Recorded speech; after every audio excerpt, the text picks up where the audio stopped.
Oke, Assalamualaikum warahmatullahi wabarakatuh. Saya Handri Prianda dari Tara Wisata Asik. Jadi banyak pertanyaan nih dari netizen gitu, kapan tempat wisata atau tempat rekreasi ini dibuka gitu. Nah, sekarang kita sudah sama yang punya lokasinya gitu, sama Kang Darmanto. Apa kabar Kang Darmanto? Baik, alhamdulillah. Jadi banyak pertanyaan di bawah. Yang tempat rekreasi yang lain udah dibuka nih, wisata yang udah dibuka, tapi Karambi kenapa belum dibuka gitu Kang? Bisa dijelaskan gitu Kang? Oke, sebelumnya saya ucapkan terima kasih Kang Awen, Ya. terutama udah hadir ke Karambi kan Tara Wisata ya, berarti ke sini wisata dong. Jadi intinya mah satu yang perlu digarisbawahi bahwasanya Karambi itu bukan kawasan wisata. Karambi itu statusnya adalah taman buru. Di Indonesia ada 14 taman buru, alhamdulillah nggak ada yang jalan. Dan sejauh Bali itu hanya Karambi statusnya taman buru. Di situ kita bisa berjalan tanpa ada bantuan dari pemerintah, kita mandiri. Dari donatur sebagian kita bangun penangkaran rusa. Jadi kalau tempat wisata salah. Kalau wisata ada yang dijualnya, ada kawahnya, ada danaunya. Ini sih Karambi apa? Nggak ada danaunya, nggak ada kawahnya. Alam di sini. Jadi bukan tempat wisata. Gitu Kang Wen. Jadi Karambi itu bukan tempat wisata, tepatnya apa Kang? Jadi sebenarnya Karambi itu adalah media pendidikan. Media pendidik. Pendidikan alam tropis terutama. Jadi sebagai bahan acuan saja bahwa kita ada 6 program pokok kerjasama dan di sini bukan Darmanto sebagai pengelola atau penunggu di sini ya. Saya mah hanya menjaga hutan saja. Di sini yang punya adalah Balai Besar Konservasi Sumber Daya Alam BKSDA Jawa Barat. Ya kita kerjasama antara Wanadri dengan Balai Besar Konservasi Sumber Daya Alam Oh, Jawa Barat. jadi gini Kang, nah KW ini kenapa belum bisa dibuka gitu Kang? Terus yang sementara yang lain udah bisa dibuka, tapi Karambi belum bisa dibuka. Alasannya kenapa gitu? Oke, sebagai gambaran saja, kalaupun sudah dibuka, satu yang harus disiapkan, salah satunya adalah satu harus ada rekomendasi dari gubernur. Kedua, ada rekomendasi dari Satgas COVID-19. Sekarang kita tahu Jawa Barat meningkatnya pesat sekali untuk hari ini, saat ini. Jadi harus antisipasi, kalaupun kita buka, kita harus menyiapkan hand sanitizer, harus menyiapkan cuci tangan di depan, dan lagi pengunjung diwajibkan membawa hasil tes COVID yang masih berlaku. Nah itu kan kasihan nanti masyarakatnya sekedar main-main saja, tapi aturan yang harus kita pegangnya itu. Itu makanya kita bukannya tidak boleh, boleh tanpa boleh tapi harus dengan izin. Jadi kalau hanya main dan sebagainya kan dilihat sendiri dari segi sampah dan sebagainya, kita yang selalu ketemuan untuk membereskan sampahnya. Seperti itu. Jadi buat teman-teman yang ini Karambi itu belum dibuka gitu, karena harus ada izin dari gubernur, terus Rekomendasi ya? Ya, rekomendasi dari gubernur, terus dari dari Satgas Balai Konservasi Konservasi Sumber Daya Alam, Sumber Daya Alam BKSDA juga harus menyediakan hand sanitizer, disinfektan, harus pakai terus harus pakai masker, masker juga gitu. harus Seperti dicek suhu tubuh. Jadi aturannya kita pelan-pelan akan siapkan karena kan kita mandiri, tidak ada yang membantu. Jadi akan kita siapkan. Moga-moga 2021 lah insya Allah kita udah siap buka lagi nanti. ya. Jadi 2021 ini Karambi dibuka.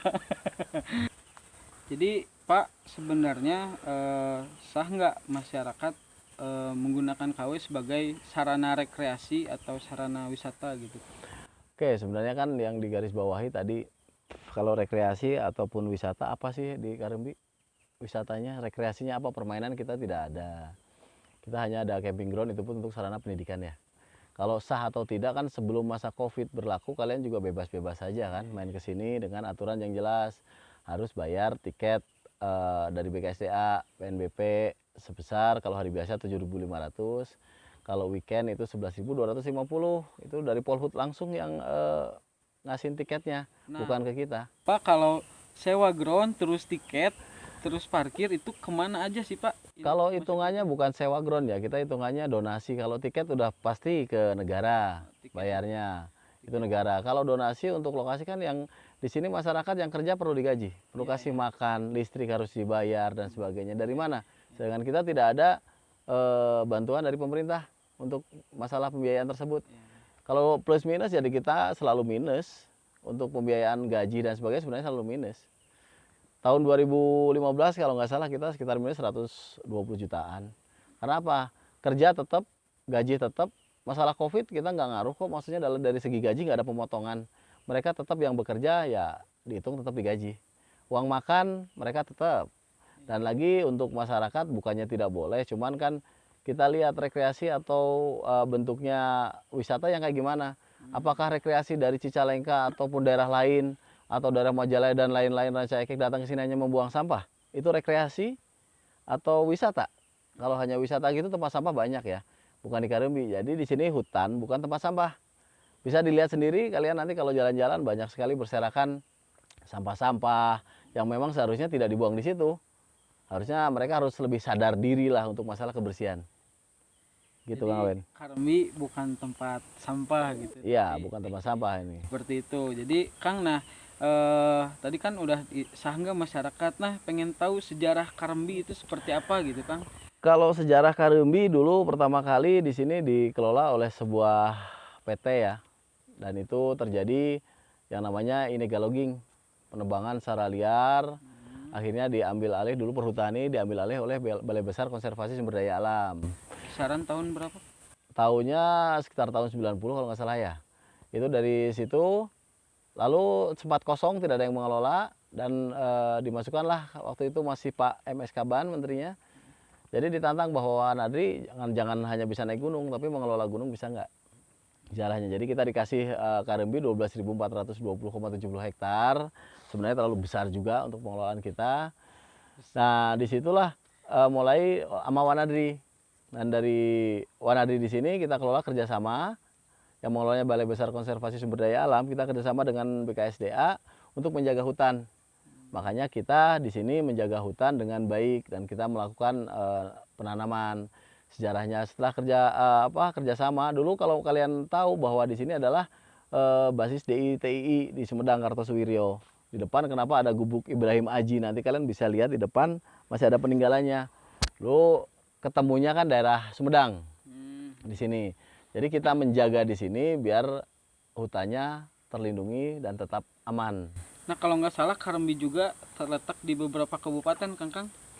Betul sekali, sebenarnya Karembi terletak di wilayah 3 kabupaten. Ya. Jadi ada Kabupaten Bandung, Kabupaten Garut, dan Kabupaten Sumedang.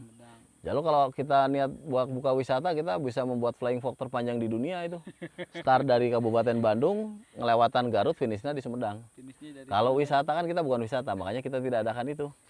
Jadi Karembi itu tempat Taman buru, taman statusnya, ya. Kalaupun mau ini sarana pendidikannya Pak. Ya, kalau biasanya kita di sini karena di Indonesia belum ada sarana pendidikan tropis. Makanya kita buat Karembi ini sebagai sarana pendidikan untuk hutan tropis. Tapi tidak dengan merusak alam ya. Pendidikan itu kan banyak sekali ya.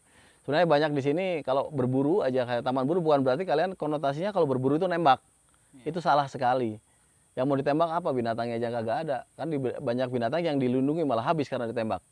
Berburu itu salah satunya dengan kalian mengambil foto, gambar, dan sebagainya, itulah berburu. Memancing pun sebenarnya itu masukkan ke dalam artikel berburu.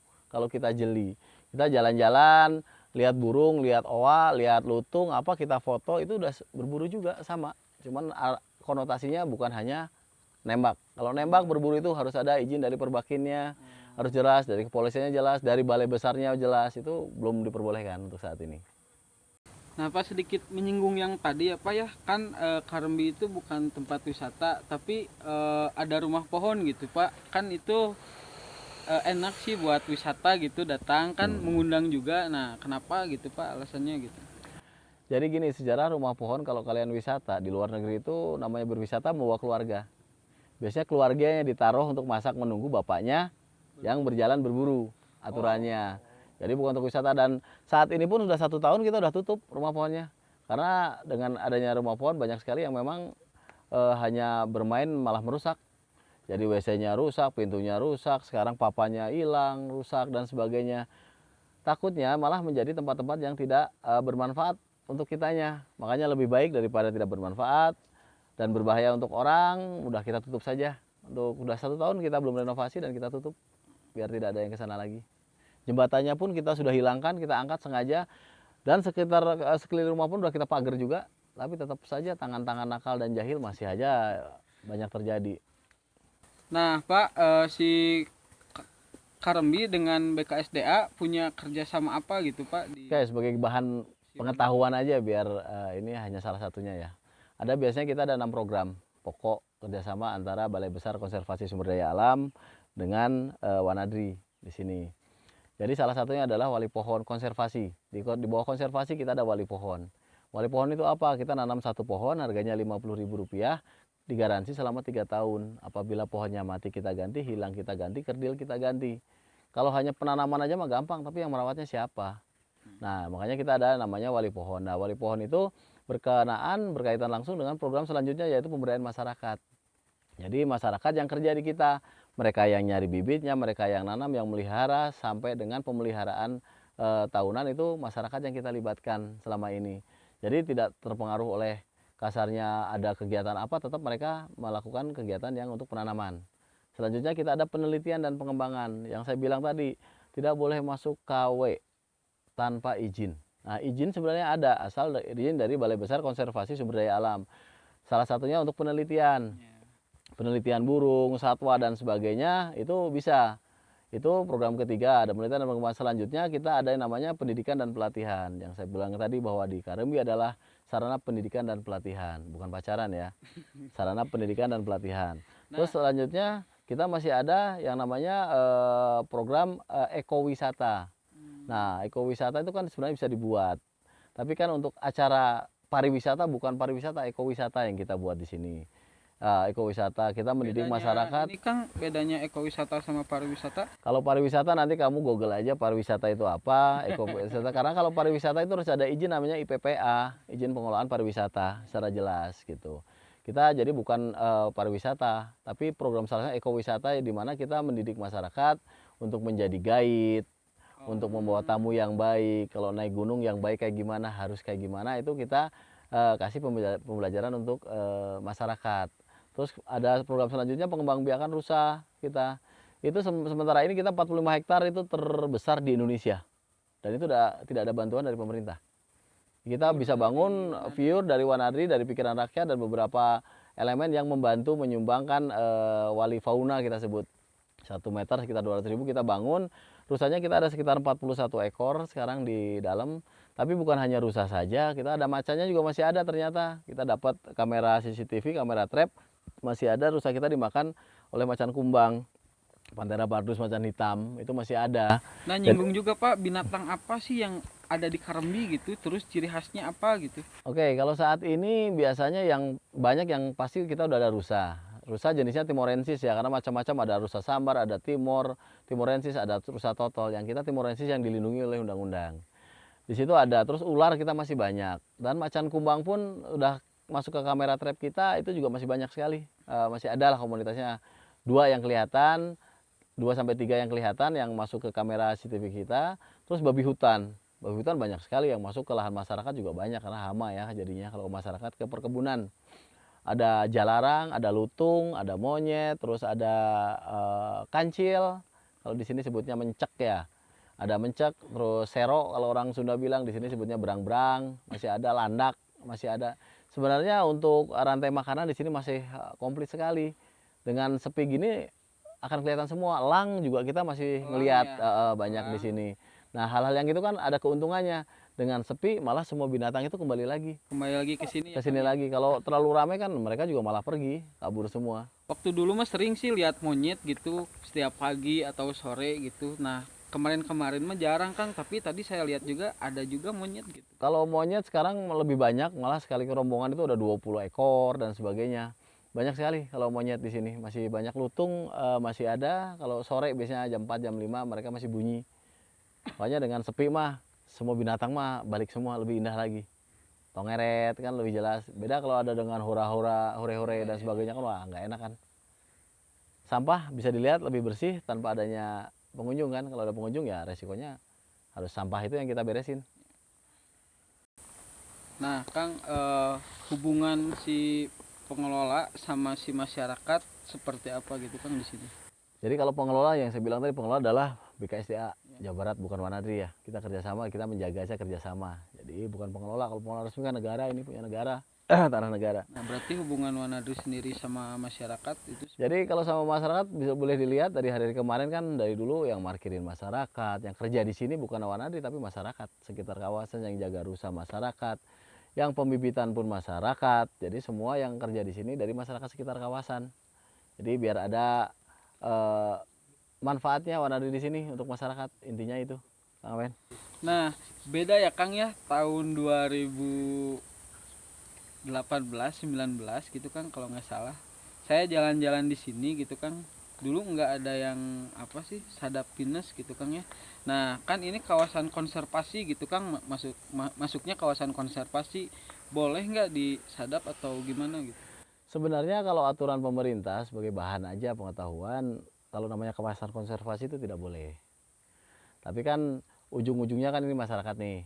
Nah, ini yang memang bukan konflik ya, yang sedang terjadi sekarang. Dan di sini Wanadri kan secara resmi kan menjaga hutan. Kan di sini yang bagusnya itu adalah izin dari Dirjen biasanya, atau dari Balai Besar Konservasi Sumber Daya Alam. Izin boleh atau tidaknya itu yang tergantung sama mereka. Kan kita Wanadri nggak punya hak untuk ikut melarang atau menangkap, itu tidak boleh. Apa surat tugasnya Wanadri kalau menangkap dan lain-lain? Karena itu tugas dari Polhut biasanya. Nah itu memang sekarang banyak kalian lihat sendiri sudah masuk ke kawasan, ada rumah pohon, udah dilihat ya, ada penyadapan dan lain-lain. Seharusnya itu tidak diperbolehkan. Tapi kan tetap kebijakan itu ada di Balai Besar Konservasi Sumber Daya Alam. Jadi ya BKSDA Jawa Barat, bagusnya kayak gimana, salah satunya solusinya gimana nih ya, kita mah gampang saja. Kita duduk bareng lah dengan masyarakat, tim penyadap, dengan masyarakat. Bukan masyarakat tanda kutip, masyarakat bukan semuanya ya. Sebagian orang ini mah, sebagian masyarakat bukan semuanya. Jadi kumpul bareng dengan Balai Besar Konservasi Sumber Daya Alam, dengan masyarakat, dengan Wanadri, dirembukan bagusnya kayak gimana. Tetap yang terkuat adalah hukum negara. Nah, barangkali akan tahu gitu penyadapan ini atas dasar masyarakat sendiri atau ada instruksi atau ada perusahaan yang lain gitu yang masuk. Kalau yang kita tahu selama ini sih sebenarnya jadi inisiatif dari masyarakat, karena ada beberapa wilayah juga di sekitar kawasan tapi bukan daerah Karemi sini ya. Karena Karemi luas sekali. Ada yang dari Cimarias, ada yang dari Nagreg dan sebagainya. Itu mereka sudah mengantongin izin KTH. Kalau sudah mengantongin izin berarti kan sudah resmi, boleh. Tapi kalau yang belum mengantongin izin ya mohon maaf, tolong diurus dulu izinnya dengan baik supaya legalitasnya jelas. Jadi kan selama ini yang sekarang terjadi di sini ya boleh ditanyakan langsung saja apakah sudah ada izin, nanti bisa ditanyakan ke Balai Besar Konservasi Sumber Daya Alam biar lebih jelas. Karena kan Wanadri nggak berhak melarang atau gimana ya istilahnya, menangkap itu tidak boleh, bukan hak kita itu mah, punya negara. Toh semuanya sebenarnya demi masyarakat juga kan ya. Tinggal jalan terbaiknya bagaimana, yaitu biarlah aparat yang menentukan, bukan kita. Jadi biarin nyadapinnya juga asal di lahan masing-masing itu, nah tidak masuk ke kawasan konservasi juga kan Kang, nggak boleh kan? Ya. Nah kalau udah masuk ke kawasan konservasi, nah solusinya kayak gimana gitu Kang dari Wanadri ataupun BKSDA ataupun yang lain gitu? Ya sebenarnya kan gini, ini jadi benturan nantinya kalau dibahas secara detail kan, jadi benturan kasarnya dihalangi oleh Wanadri. Ya, ya. Padahal kan kalau Wanadri di sini kan kita hanya mengelola, bukan masalah penyadapan. Melestarikan hutan, menjadikan hutan kembali baik dengan program wali pohon, pendidikan dan lain-lain. Adapun hal yang masalah penyadapan dan sebagainya itu kita serahkan semua ke Balai Besar Konservasi Sumber Daya Alam. Mereka lah yang berhak mengizinkan, menentukan boleh atau tidak ya mereka. Kalau kita kan hanya menjaga di sini. Biar tidak terjadi konflik yang lebih jauh lagi karena beberapa kepentingan oknum, nanti kita yang diadu domba malahan. Kan? Gitu, Awen. Intinya kan sih Kang, agak risih gitu Kang ketika saya bikin tenda gitu terus ada apa sadapan pinus, takut kegoder atau takut apa gitu ya namanya gitu. Jadi asa agak enak gitu. Waktu dulu mah enak sih, masih asri gitu, tapi sekarang mah banyak yang nyadap pinus jadi asa kurang intim gitu kan. Ya kalau itu kan kita sebenarnya kita serahkan semua kepada yang berwenang ya. Sebenarnya boleh atau tidak, bagus atau tidak. Kalau kita kan sebagai masyarakat yang bisa pun hanya melihat dan menyaksikan. Kalau boleh boleh, kalau tidak tidak. Sebenarnya perlu ketegasan saja sih. Iya. Kalau boleh boleh, mangga. Kalau tidak tidak. Gitu aja Kang Awen paling gambarannya. Serta saya satu mengingatkan satu hal. Adapun dari pertanyaan netizen ataupun yang lain tentang Karembi boleh buka dan sebagainya, kan semua menanyakan kenapa yang lain boleh sekarang enggak, di sini Karembi enggak sebenarnya.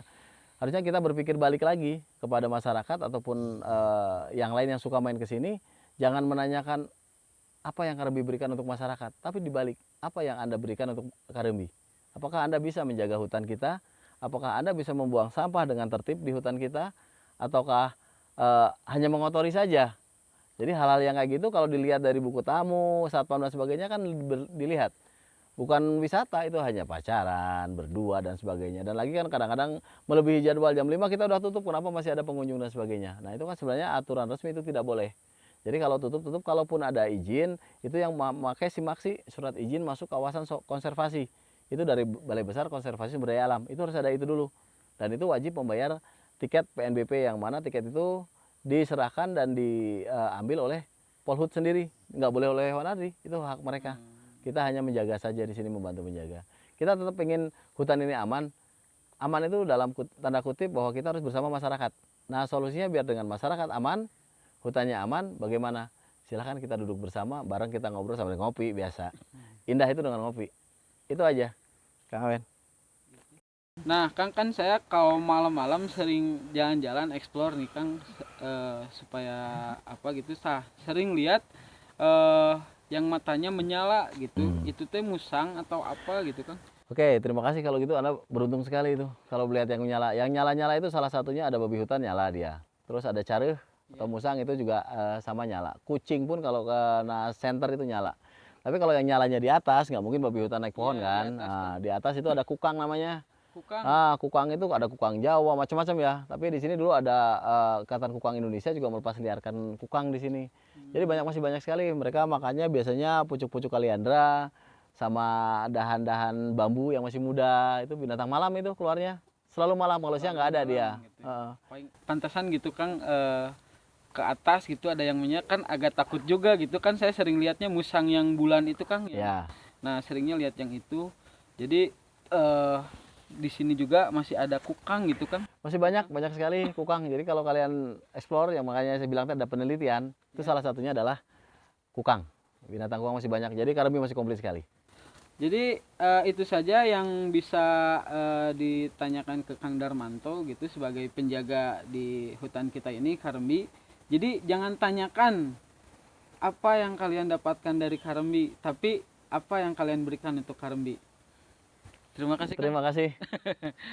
Salam lestari.